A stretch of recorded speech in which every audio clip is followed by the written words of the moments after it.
My name is Sadler. I'm the class of 2033. This is part of my journey.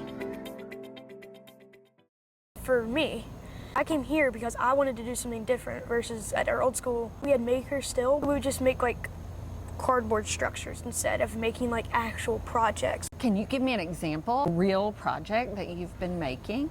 This, I think it was like 3 weeks ago, we made keychains in 4th grade. Tell me about that. She wouldn't like let us go on the computers and upload it. We had to draw it ourselves, which I think was pretty awesome because we actually got to do the process instead of having to look stuff up. What did you draw? I drew a tennis keychain. Of course you did. Because you play doubles with your brother. Or singles. Or singles. I play both. You designed the tennis keychain. I like that because it's your passion. She gave us a piece of paper. She made us fold it into 4 equal parts. She made us draw 4 designs. She would look over them and tell us like which ones we couldn't do and which ones we can do because a laser cutter.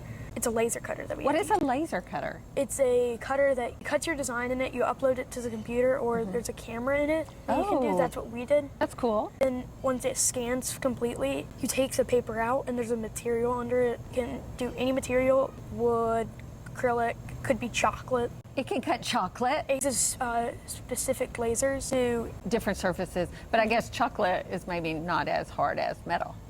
I want to see it cut chocolate, don't you? I do. I do too. I think you would melt it.